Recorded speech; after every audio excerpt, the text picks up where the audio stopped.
Really, really stoked to have Hugo with us from SAS, something we've really been involved with from many, many, many years. It's been a great partnership, and we just want to focus. So, Hugo, 30th anniversary, Hey, how are you doing? very good, thanks. And yeah, hello everyone. Happy winter gathering. Yeah, really delighted to be here to talk to you. Brilliant. And for you, SAS, I mean, obviously, a lot of it's about visibility on the beaches and that. Has that been strange this year? Yeah, look, I mean, I think I just wanted to start by saying how grateful we are for the support of Christian surfers, which is, means a lot to us. Our community is everything. Our beach cleaners, our volunteers, our regional reps, our partners. Together we can achieve much, much more. So we're grateful for everyone who gets involved. And this year has been different. We've been hit, by the pandemic around the world, and of course people's health is front and center of their minds, the health of their family, their well-being, and of course the sort of financial impacts people are feeling during these really challenging times, and we understand that, and we're there to sort of help support our community sort of through it too. But I think what we have seen through the pandemic is people's awareness of how important nature is to them.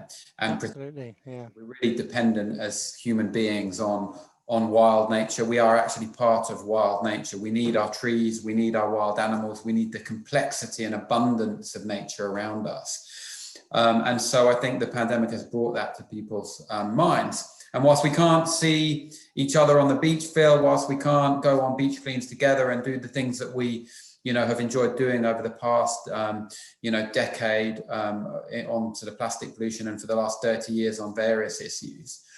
What we have been able to do is we've been able to give some amazing digital campaigning opportunities. Yeah, brilliant. Yeah.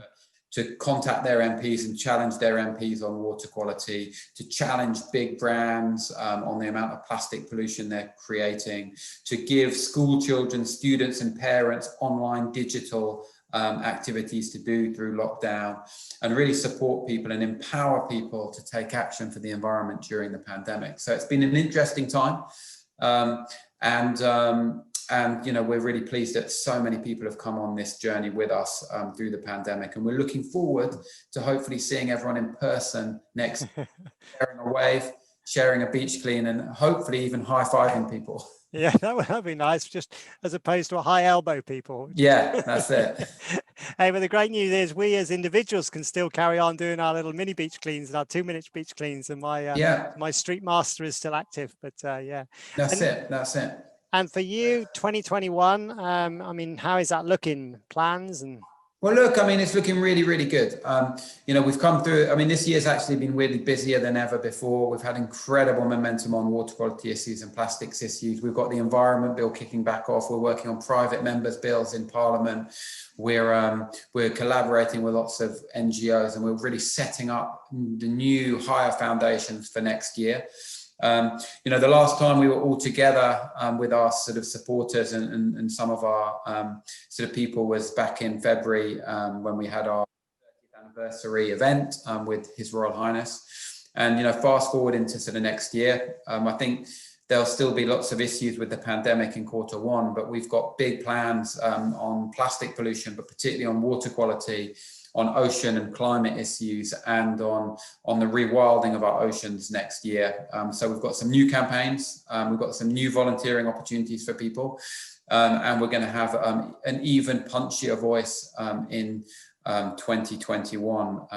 We're really pleased that what we've been able to deliver this year, but I'm very confident 2021 will be a bright blue year for Surfers Against Sewage. Brilliant, mate. Well, in a minute, we're going to hear from Brian Allen, how it's been for him on the ground. But we've loved partnering with you. We love partnering the 250 Club. And the big question I want to ask is that board behind you. Have you ridden that?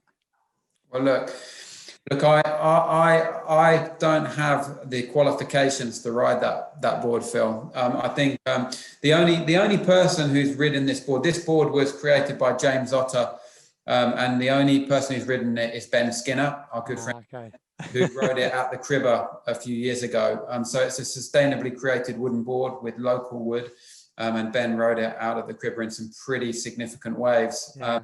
I'm not sure my biggest waves would ever need a board of that size. They're probably smaller than the board is long anyway. So yeah. But you know, I can't say that's a bad thing. I've got a beautiful James Otter board myself, which goes in lots of good waves, and I've had lots of good waves recently. I mean, incidentally, and it's no scientific fact, but in the last lockdown, once we could go out surfing, there were good waves, and in this lockdown, there are also good waves. So I don't know if there's a correlation between lockdown and good waves. Maybe there is if you live by the seaside, but if you don't, it's not so good. Hey, Hugo, thanks so much, buddy. We really appreciate it. No worries. And I wanted to say a big thanks and high five to Brian too, who's been such a brilliant regional rep for us. What a great guy, doing good work for Surfers Against Sewage and other charities in the area. You know, a big kudos to him. And a big thanks to you too, Phil, and your team, and all of your supporters around the country for what they do with us. You know, it means a lot to Surfers Against Sewage and means a lot to Planet Ocean. Brilliant. And until the next time, take care. Thanks, God bless, Phil. Hugo. God bless. Thank you.